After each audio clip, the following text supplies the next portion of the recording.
College students की hobby की तरह शुरू होने वाली कंपनी जो बन गई एक इंटरनेट जायंट और फिर बन के रह गई सैडेस्ट 5 बिलियन की डील। जिस कंपनी के पास गूगल जो आज $1 ट्रिलियन से भी ज्यादा बड़ी कंपनी है, उसको खरीदने का मौका था सिर्फ 1 बिलियन में। उसके साथ साथ फेसबुक को खरीदने की भी उसको अपॉर्चुनिटी मिली थी 1 बिलियन में, लेकिन वो सब अपॉर्चुनिटीज ठुकरा दी। हम बात कर रहे हैं याहू की, जो था किंग ऑफ इंटरनेट, जिसकी वैल्यूएशन एक जमाने में $125 बिलियन की थी। फिर उसको माइक्रोसॉफ्ट ने ऑफर दिया $45 बिलियन में खरीदने का, जो उसने ठुकरा दिया और आखिरकार वेरिजोन ने उसको $4.5 बिलियन में खरीद लिया। याहू जो 5 सालों के अंदर ही अमेरिका की बड़ी ऑटोमोबाइल कंपनीज जैसे कि फोर्ड, क्रिसलर और जीएम, इनकी कंबाइंड वैल्यूएशन से भी ज्यादा का वर्थ ले चुका था। अमेरिका की बड़ी मीडिया कंपनीज जैसे कि डिज्नी, वाईकॉम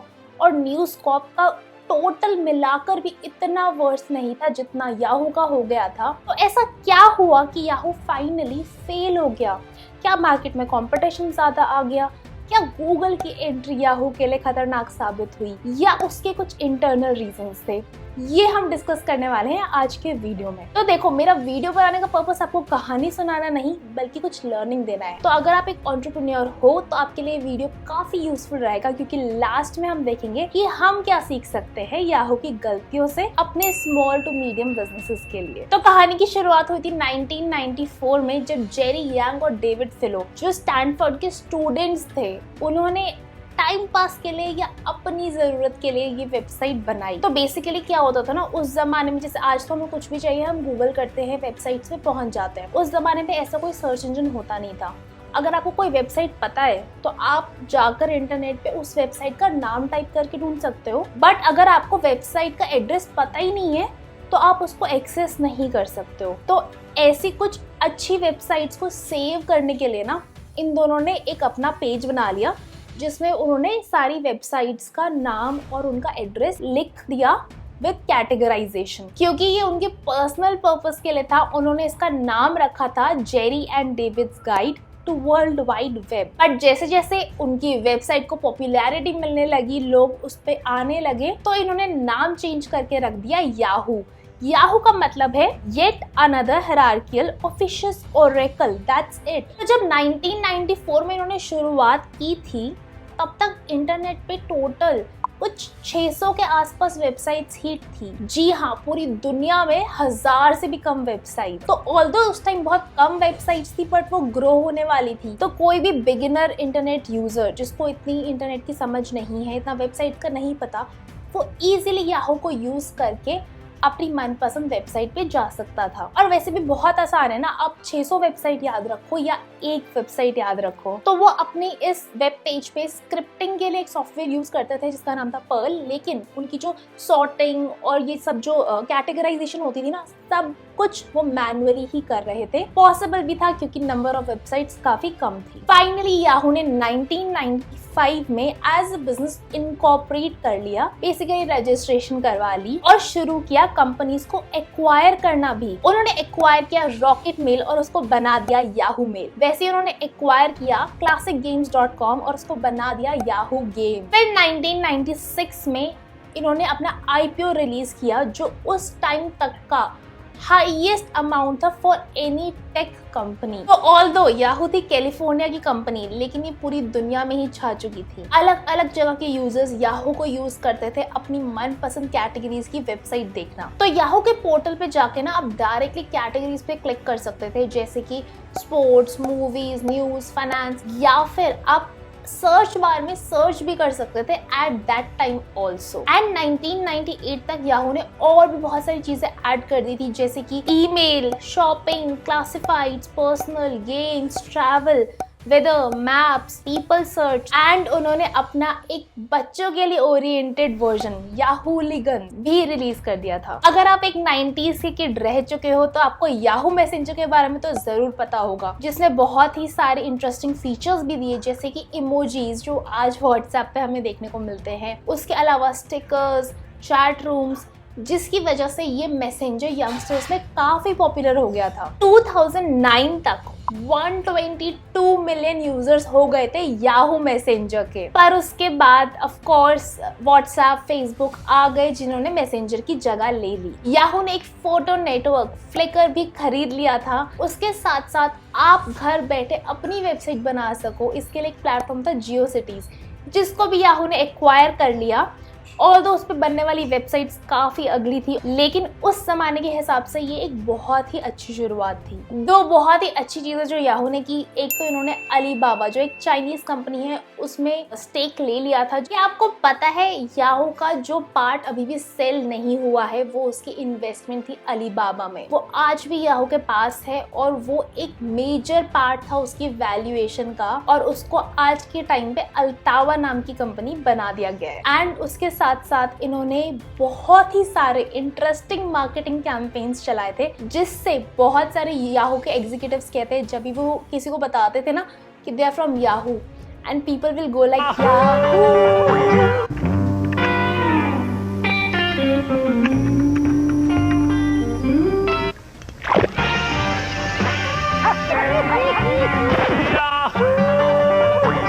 आज जो हम एप्स यूज करते हैं ये सारे के सारे एप्स किसी न किसी फॉर्म में याहू ने एक जमाने में निकाल दिए थे। याहू इतना आगे था अपने जमाने से, जैसे कि स्पॉटिफाई की जगह था याहू म्यूजिक, यूट्यूब से पहले ब्रॉडकास्ट.com था जिसको बना दिया था याहू टीवी, इंस्टाग्राम की जगह था फ्लिकर और एवरनोट की जगह याहू नोटबुक। तो बेसिकली इतनी सारी चीजें, इतनी सारी सर्विसेज निकालने वाली कंपनी भी फेल हो गई। आखिर क्यों? तो याहू क्योंकि इतनी सारी सर्विसेज प्रोवाइड कर रहा था फ्री ऑफ कॉस्ट, उसका सोर्स ऑफ रेवेन्यू था एडवर्टाइजमेंट जो याहू पे दिखाई जाती थी। ईयर 2000-2001 में आया एक .com क्रैश। ऑल्दो याहू ने वो .com क्रैश सर्वाइव तो कर लिया, लेकिन उसी क्रैश में उसने बहुत सारे अपने एडवर्टाइजर्स भी खो दिए, और साथ साथ याहू की वैल्यूएशन जो एक जमाने पे $125 बिलियन तक पहुंच गई थी वो भी नीचे आ गई। उसके साथ साथ 1998 में ना लैरी पेज और सर्जी ब्रिन ने याहू को अप्रोच किया था विद देयर आइडिया। बेसिकली ये दोनों भी स्टैनफोर्ड के ही स्टूडेंट्स थे और इन्होंने एक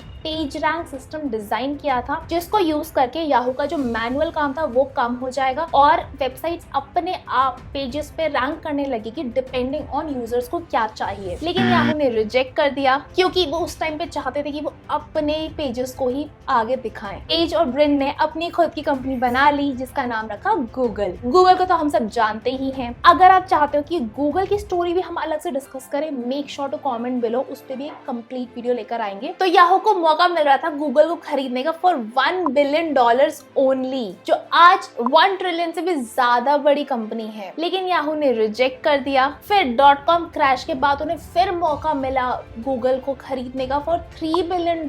अब याहू ने सोचा क्यों ना हम खुद ही ऐसा गूगल जैसा पेज रैंक सिस्टम बना लें और इससे हमें गूगल की जरूरत ही नहीं पड़ेगी। तो वो सिस्टम बनाने की कोशिश में उन्होंने काफी समय बर्बाद कर दिया। फाइनली उन्होंने हाँ भी बोला गूगल खरीदने के लिए, पर तब तक गूगल के फाउंडर्स वर नॉट रेडी। तो एसेंशियली ये रही याहू के लिए एक बहुत ही बड़ी मिस्ड अपॉर्चुनिटी। इनफैक्ट गूगल ही नहीं, उनको फेसबुक को खरीदने का भी मौका मिल गया था। फेसबुक के साथ डील ऑलमोस्ट फाइनल थी, $1 बिलियन में वो खरीदने वाले थे। यहाँ तक कि मार्क ज़करबर्ग को भी बाकी डायरेक्टर्स ने बोल रखा था कि अगर $1 बिलियन के लिए फेसबुक जाएगा तो तुम मना नहीं करोगे, ऑन द स्पॉट हाँ बोलोगे। लेकिन जब जैसे ही वो डील आने लगी ना, तब एंड मोमेंट पे याहू ने प्राइस कम करके $850 मिलियन कोट किए, जिस पे ज़करबर्ग ने मना कर दिया और फेसबुक भी याहू नहीं खरीद पाया। 2008 में माइक्रोसॉफ्ट ने याहू को खरीदने की कोशिश की $45 बिलियन में, लेकिन आखिरकार याहू सेल हुआ 2016 में for just $4.5 billion. Verizon communications ने याहू के कोर एसेट्स को खरीद लिया। तो शायद याहू को उस जमाने में नहीं पता था गूगल, फेसबुक जैसे एक्विजिशंस उसके लिए फायदेमंद रहेंगे, क्या वो खुद भी कुछ और चेंजेस कर सकता था। ऐसा क्यों हो रहा था याहू के साथ? ऐसी क्या लीडरशिप थी याहू की? याहू के हिस्ट्री में रहे हैं 6 सीईओज। टिमोथी कुगल जो याहू के फर्स्ट सीईओ थे, उनको पता था कि कंपनी टेक्नोलॉजी के ऊपर कम्पीट कर रही है, लेकिन यूजर्स को इस बात से मतलब नहीं है, उनको अपने एक्सपीरियंस से मतलब है। तो वो बिलीव करते थे कि फटाफट आप चीजें एग्जीक्यूट करो, फेल फास्ट एंड चेंज। तो एसेंशियली ये बहुत ही ज्यादा इम्पैक्टफुल रहे हैं याहू के ग्रोथ में टिल 2001। लेकिन .com बबल बर्स्ट के बाद इनको लगा कि याहू की वैल्यूएशन काफी नीचे आ गई है और इन्होंने याहू से रिजाइन कर दिया। उसके बाद नेक्स्ट सीईओ आए टेरी सेमिल। टेरी सेमिल का बहुत बड़ा हाथ था याहू को एक सर्च इंजन जिसकी वजह से याहू फेमस हुआ था उससे हटाकर एक मीडिया और एंटरटेनमेंट कंपनी बनाने में। ऑल्दो ये जो इनिशियल मीडिया एंटरटेनमेंट कंपनी बनाने के स्टेप्स थे उसमें टेरी इन्वॉल्व नहीं थे, लेकिन जब वो आए उन्होंने बहुत ही तेजी से मीडिया और एंटरटेनमेंट की तरफ ध्यान दिया। उन्होंने लॉस एंजलिस में एक बड़ा सा मीडिया का ऑफिस खोला जहां मीडिया एंटरटेनमेंट के इंडस्ट्री से लोगों को हायर भी किया और कोशिश की याहू को एक प्रोडक्शन कंपनी बनाने की। उन्होंने गूगल, फेसबुक और यूट्यूब को भी उस टाइम पे खरीदने की कोशिश की, लेकिन ऑफ कोर्स जैसा हम जानते हैं कोई भी बिड कामयाब नहीं हो पाई और ये याहू के काफी बड़े कॉम्पिटिटर्स बने। फिर एक साल के लिए याहू के फाउंडर जो जेरी यांग खुद है उन्होंने एज ए सीईओ रोल संभाला। माइक्रोसॉफ्ट का ऑफर ठुकराने के टाइम पे यही थे CEO. Next I Carol Bartz as CEO. तो जो बहुत मेजर एग्जीक्यूटिव्स थे याहू के, टेक्नोलॉजी वाले लोग, वो सारे याहू छोड़ के और कंपनीज में जाने लगे जैसे कि गूगल और फेसबुक। एम्प्लॉयज ही नहीं, एडवर्टाइजर्स भी गूगल और फेसबुक को प्रेफर करने लगे याहू के ऊपर। इनफैक्ट ऐसा माना जाता है कि उस टाइम पे फेसबुक और गूगल पे याहू के मुकाबले कई ज्यादा डिस्प्ले एड्स आने लग गई। उस टाइम पे याहू में इंटरनल आर्ग्यूमेंट्स भी होने लगी। एंड सबसे बड़ी प्रॉब्लम वो क्या याहू एक सर्च कंपनी है या फिर एक मीडिया एंड एडवर्टाइजिंग कंपनी है। तो एसेंशियली जैसे हम जानते हैं Google is known for search, YouTube is known for videos and Instagram is known for photos. वो एक टाइम आ गया था याहू के बिजनेस में when it was not known for any one thing and आखिरकार याहू फेल हुई। लेकिन क्यों? इसकी आखिरी सीईओ आई थी मेरिसा मेयर जो गूगल की ही एग्जीक्यूटिव थी और गूगल के बहुत ही जरूरी project maps, Google news, Gmail, इन सब में इन्वॉल्व थी। लेकिन याहू आकर वो भी कुछ नहीं कर पाई। उन्होंने स्टाफ्स को फायर करना शुरू किया। ऐसा भी बोला जाता है कि वो मेल स्टाफ के अगेंस्ट डिस्क्रिमिनेशन करती थी। इसकी वजह से जो स्टाफ थे, एम्प्लॉयज थे याहू के, उनका ट्रस्ट खत्म होना शुरू हो गया मैनेजमेंट से और लोग रहना नहीं चाहते थे याहू में और काम नहीं करना चाहते थे। तो मेरिसा के मैनेजमेंट डिसीजंस को बहुत ही ज्यादा क्रिटिसिज्म मिला। एक तरफ याहू के सीईओ टेरी सेमिल जो सेकंड सीईओ थे उन्होंने याहू को बनाने की कोशिश की मीडिया कंपनी, वहीं दूसरी तरफ मेरिसा ने याहू को एक मोबाइल टेक्नोलॉजी कंपनी बनाने की कोशिश की। याहू का कोई भी एक क्लियर विजन था ही नहीं। तो इसलिए याहू के फेलियर्स की बात करें ना, सबसे बड़ा रीजन यही था कि उस कंपनी का कोई एक क्लियर विजन था ही नहीं। किस टाइप की कंपनी थी ये क्लैरिटी ना तो एम्प्लॉयज को थी, ना ही मैनेजमेंट को और ना ही कस्टमर्स को। नो डाउट कंपनी ने समय से पहले बहुत सारी टेक्निकल चीजें इन्वेंट की, पूरे इंटरनेट पे रूल कर रहा था। याहू के बहुत सारे अलग अलग तरीके के बिजनेसेस आज किसी और फॉर्म में हम पसंद करते हैं, लेकिन याहू अपने किसी भी बिजनेस में ना बेस्ट नहीं था। ऑल्दो वो फर्स्ट मूवर था, लेकिन फिर भी क्योंकि उसके बिजनेसेस वर नॉट बेस्ट तो लोगों ने बहुत ज्यादा जल्दी कहीं और स्विच कर लिया। ऑल्दो याहू समय से काफी पहले ही टेक्नोलॉजी की फील्ड में आ गया था, हर चीज की इनोवेशन उसने की, लेकिन उस पे वो कैपिटलाइज नहीं कर पाया। उसने उस चीज को बढ़ावा या इम्प्रूवमेंट देने की बिल्कुल भी कोशिश नहीं की और बिजनेसेस ऐड करना, स्ट्रैटेजीज चेंज करना, वही रहा याहू का फोकस। Trying to be everything for everyone, ये थी याहू की बहुत ही बड़ी मिस्टेक। उन्होंने किसी भी चीज पे बहुत ज्यादा फोकस करके उसको बेस्ट बनाने की कोशिश नहीं की। याहू का फोकस थोड़ा नैरो माइंडेड था। उनका फोकस था अभी के लिए रेवेन्यू जनरेट करना, कस्टमर्स का नहीं ख्याल किया और जैसे भी वो रेवेन्यू मैक्सिमाइज कर सकते हैं उस तरीके की उन्हें एड और सर्च प्लेसमेंट्स की। एंड जो यूजर्स को और एडवर्टाइजर्स को नहीं भाई, जैसे ही बेटर प्लेटफॉर्म्स आने लग गए। तो इन कुछ रीजन से याहू हुआ फेल, जिसमें गूगल की बिल्कुल भी गलती नहीं थी। लेकिन इससे आप क्या सीख सकते हो? सबसे पहली बात यार, बहुत लोग कहते हैं ये चीज ऑलरेडी मार्केट में है, बट फर्स्ट मूवर होना काफी नहीं है। अगर कोई चीज मार्केट में है और लोगों को उससे कोई भी शिकायत है तो क्या आप वो शिकायत दूर करके अपना बिजनेस ला सकते हो? आपको फर्स्ट मूवर होने की जरूरत नहीं है, आपको फास्ट मूवर होने की जरूरत है। आपको क्विकली चेंज करने की जरूरत है। Fail fast and change. Customer value, यार मैं ये बात बोल बोल के थक जाती हूँ, बट कस्टमर वैल्यू प्रोवाइड करना बहुत ज़रूरी है। याहू ने फोकस किया कि मेरे को अभी यहाँ से पैसा मिल रहा है तो मैं ये चीज़ को मैक्सिमाइज करूँ, वैसा नहीं करना। आपको कस्टमर्स को बेस्ट सर्विस देनी है जो उनको अच्छी लगे और कल को वो और कस्टमर्स को रिकमेंड करे, ना कि वो ये सोच के भाग जाए इन्होंने तो पैसे लूट लिए। हैव अ क्लियर विजन, बहुत ज़रूरी है ये पता होना आपका जो बिजनेस है उसका एक्चुअल में विजन क्या है, क्या कोर फोकस है, आप क्यों ये बिजनेस कर रहे हो।